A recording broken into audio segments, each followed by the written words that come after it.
So, July and August are the 2 months in which almost all investment banking analysts are going to start their new jobs. If you graduated this year, that means you're going to be starting in the next couple of weeks. And I'd like to share with you some information I wish I knew when I was starting my job. Now, a lot of your performance as an analyst is going to depend strictly on just putting in hard work and lots of patience. But there's a couple of key things you can focus on that are going to have a disproportionate impact on the start of your career. The very first thing, and I think the most important relationship that you have in all of banking, is the one with your staffer. The staffer is the person who's going to give out the projects, give out the different deals, and the kind of deals that you're on, the deal experience you have, is probably the most important thing that'll differentiate you at this point.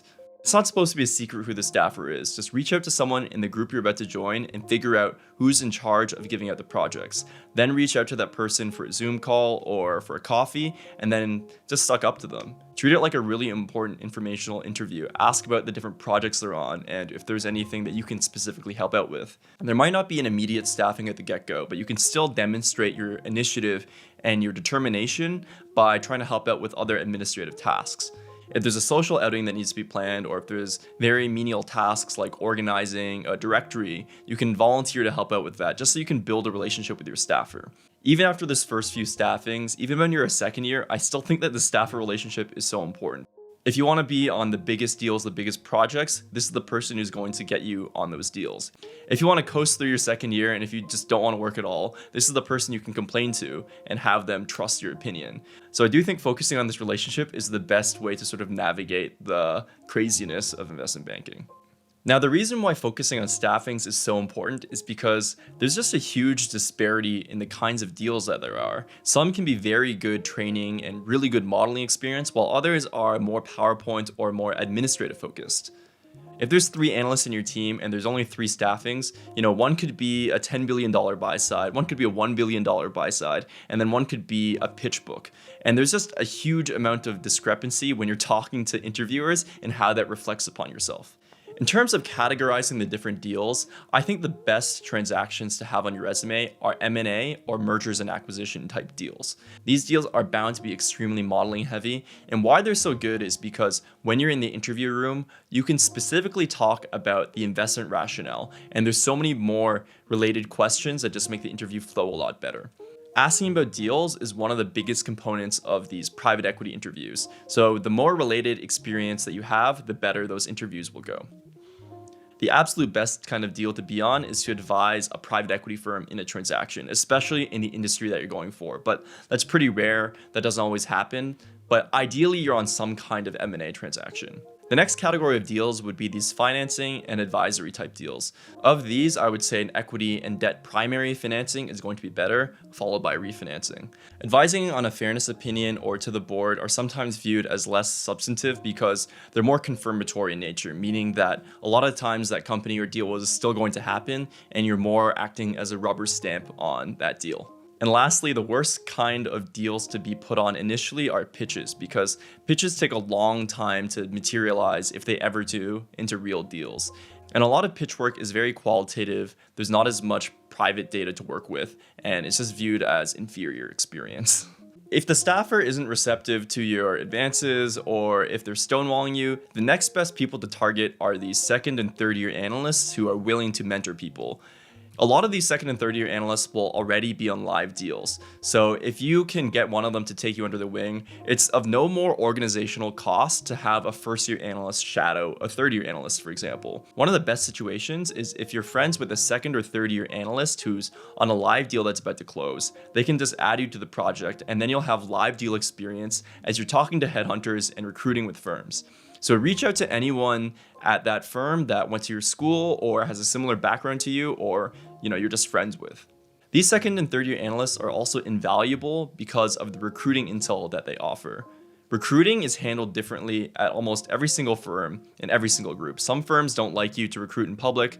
Some groups will have MDs that are going to specifically bat for you or make recommendations. And the people who know all this are the second and third year analysts. There are a couple of key questions that you'll want answered as you're thinking about recruiting. The first question you should be cognizant of is, who do headhunters reach out to? A lot of the time, headhunters will reach out to a VP. A lot of the time, it's the staffer to get a list of the analysts and their emails. And again, very similarly, you want to make sure you have a good relationship with that person. The second thing you want to be aware of is which PE firms and hedge funds does this particular group already have a strong track record with. A lot of the times, just like how investment banks hire from specific schools, there's going to be PE firms that hire from specific groups. And a lot of the times this can be because of deals they've worked on or relationships at the senior level. The third thing that's really important to learn is which, if any, MDs will support you during recruiting. This is really firm specific, but at Evercore, there were a couple of MDs that were notorious for reaching out to some of their good friends and making sure that their analysts got interviews. And the thing is that recruiting moves so quickly is that you need to have this conversation relatively soon. And the only people that really know who you can reach out to and when the right time to have that conversation is the second and third year analysts. So make sure you befriend them and get this information from them.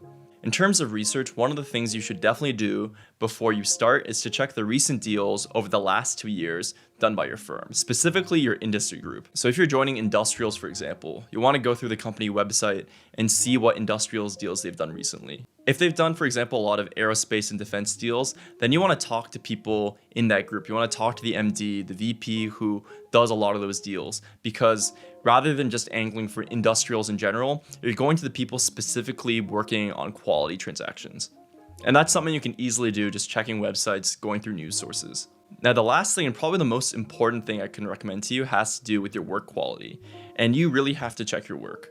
Now, a lot of you that are going to investment banking are very smart. You guys are at the top of your class and you crush standardized testing.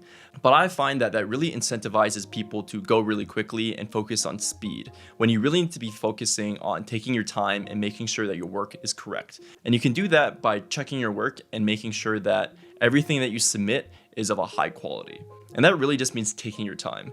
There's kind of a fun mnemonic that I came up with when I was in banking that I use every time before I hit the send button, and you should check the facts.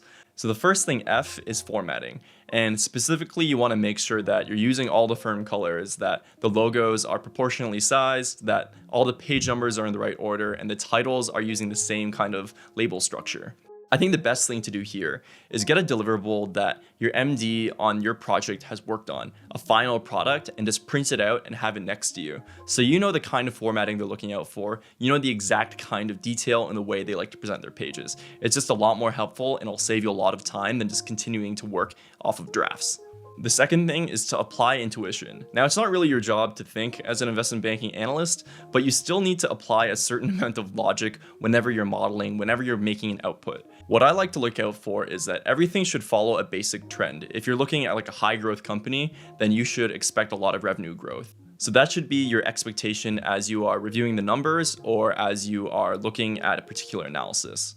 The third thing is C, comments. You need to make sure that every single comment that your MD or associate gave you is highlighted or crossed out, and you need to be methodical, because if you miss a single comment, then the deliverable is not perfect. That means it's not done yet.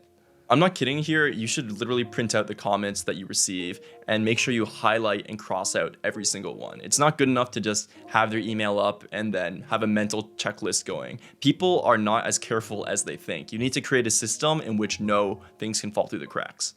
The fourth thing is time. And I have a general rule of thumb. If you're doing an analysis, that means checking your work should take up between 10 and 20% of the total time that you're going to do. So if you're given 3 hours to update a model and output it into PowerPoint, then you should spend at least 20 to 30 minutes checking through the Excel and checking through the PowerPoint.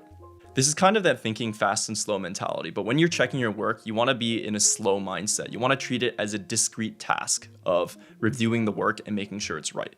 The last thing you want to do is save up and print. That means you version up, there's no version control issues, and you print it out for one final review. It's kind of like a psychological truism, but when you're reviewing something on hard copy, you can just spot mistakes more easily than if you can review it on your screen. So in summary, what you want to do is make sure you're in good relationships with the people who can put you on good deals. It's better to be on a buy-side transaction where you can think about the investment rationale of the buyer. And most importantly, you want to make sure that you're consistently delivering a high quality product. And you can do that by checking your work. So if you're in banking and you're already thinking about private equity recruiting, you can check out our private equity course online at peakframeworks.com. We have a bunch of information on headhunters, as well as the firms they cover and what the process has been like in the last couple of years. Thank you so much for watching this video. Please subscribe, and I'll see you in the next one.